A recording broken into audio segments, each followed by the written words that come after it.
Assalamualaikum warahmatullahi wabarakatuh.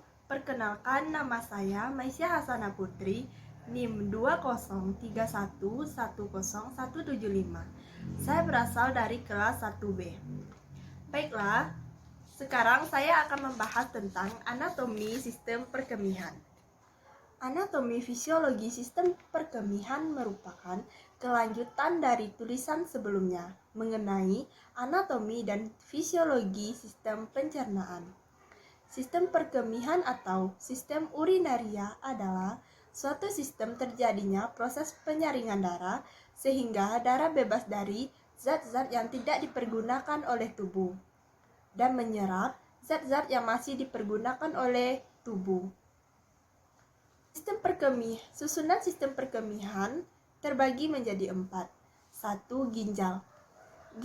Ginjal berfungsi sebagai penyaring darah sebelum mengirimnya kembali ke jantung, membawa limbah dan racun dari tubuh serta makanan, mengeluarkan sebagai urin, dan menjaga keseimbangan cairan kesehatan tubuh. Bagian-bagian ginjal. 1. Kulit ginjal atau korteks berfungsi melaksanakan penyaringan darah yang disebut dengan nefron. 2. Sumsum ginjal atau medula terdiri beberapa badan berbentuk kerucut yang disebut dengan piramid renal. 3. Rongga ginjal atau pelvis renalis merupakan ujung ureter yang berpangkal di ginjal berbentuk corong lebar sebelum berbatasan dengan jaringan ginjal.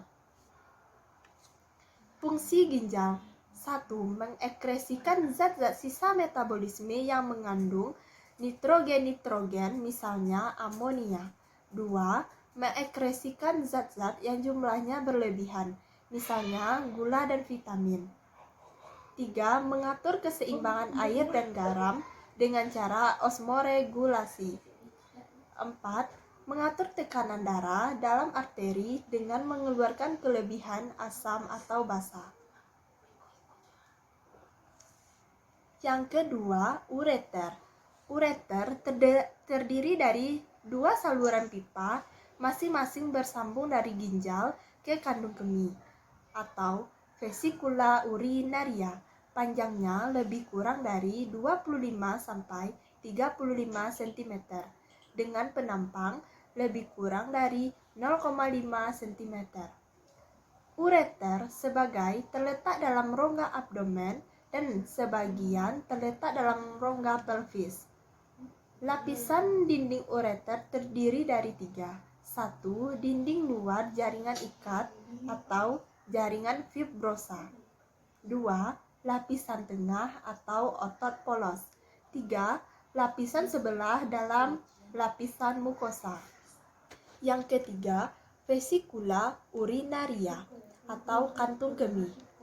Vesikula urinaria merupakan sebuah kantung dengan otot yang mulus yang berfungsi sebagai penampung air seni yang berubah-ubah jumlahnya karena kantung kemih dapat mengempit.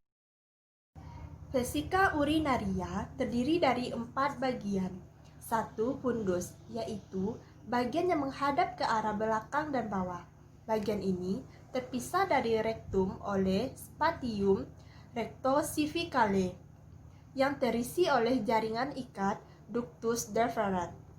Yang kedua, corpus, yaitu bagian antara vertex dan fundus. Yang ketiga, vertex, yaitu bagian yang maju ke arah dan berhubungan dengan ligamentum vesicula umbilicalis. Yang keempat, dinding kandung kemih yang terdiri dari beberapa lapisan, yaitu peritoneum, lapisan sebelah luar, tunika submukosa, dan lapisan mukosa, lapisan bagian dalam. 4. Uretra. Uretra merupakan saluran sempit yang berpangkal pada kandung kemih, yang fungsinya menyalurkan air kemih keluar. Pada laki-laki panjangnya sekitar 13,7 sampai 16,2 cm. Uretra pada laki-laki terdiri dari 1. Uretra prostaria, 2. Uretra membranosa, 3. uretra cavernosa. Dan pada wanita panjangnya kira-kira 3,7 sampai 6,2 cm yang sering disebut dengan Taylor, dan 3 sampai 5 cm yang sering disebut dengan Lewis.